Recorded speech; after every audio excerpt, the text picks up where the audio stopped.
आज इथे ठाण्यामध्ये आल्यावरती आनंद मठामध्ये गेलो.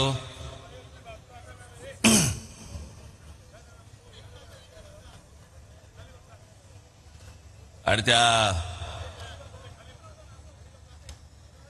आनंद मठात गेल्यानंतर सगळे जुने दिवस आठवायला लागले मला.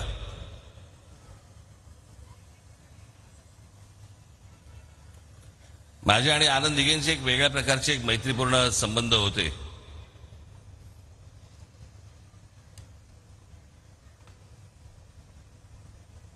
आज त्या आनंद मठात गेल्यावरती मी त्यांना तेव्हा पूर्वी मी त्यांना सांगायचो, मी जेव्हा तिथे जात असे मी म्हटलं स्वच्छ ठेवा हो. कुठे आपलं कुंकू पडलंय, कुठे आपली ऊद पडलीये, कुठे काय पडले सगळं असा. काही जे जुने लोक आहेत त्यांना माहिती असेल तिकडे काय परिस्थिती असायची, त्याच्यातच झोपायचे. आज गेलो तर लक्षातच नाही आलं की ह्याच वास्तूमध्ये यायचो मी.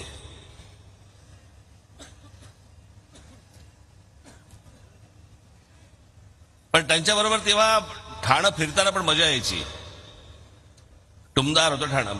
बाळासाहेबांबरोबर लहानपणी मी किती आलो ठाण्यामध्ये. आणि तेव्हा ते काय आचारसंहिता 10च्या आधी बंद वगैरे असले काही प्रकार नव्हते. 12 1 वाजेपर्यंत भाषणं चालू असायची. आणि व्यासपीठ अशी काही एवढी मोठी व्यासपीठ पण नाहीत, अशी लहान व्यासपीठ असायची. गाद्या असायचे, लोड असायचे, समोर लोक बसलेले असायचे.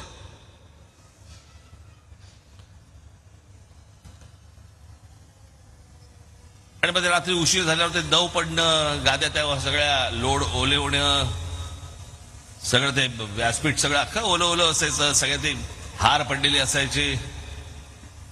आणि एक टुमदार शहर ते व्हायला ते एक ठाणं होतं. त्याला तलावांचं शहर म्हणायचे. त्या तलावांचे शहर बुजवले गेले आणि नंतर टँकर सुरू झाले.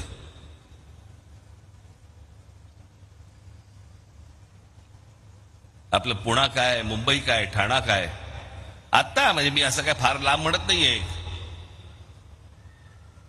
30-35 वर्षापूर्वीच असेल फार तर. कोणे एके काळी वगैरे असं काही नाही. पण छान टुमदार. मला असं वाटतं की अशी शहरं ही आपल्याकडनं उभी राहिली पाहिजेत.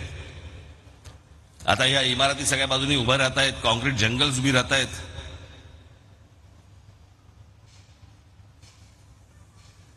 हा जो ठाणे जिल्हा जो आहे ना, हा ठाणे जिल्हा या देशामधला, मी तुम्हाला सांगतो, मी काय बोलतो तर तुम्ही लक्षात ठेवा.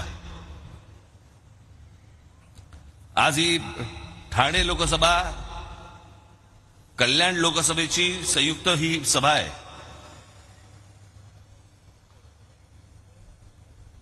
मी गेले अनेक वर्ष सांगतोय की आज या देशामधनं वेगवेगळ्या राज्यांमधनं जी लोक येत आहेत महाराष्ट्रामध्ये,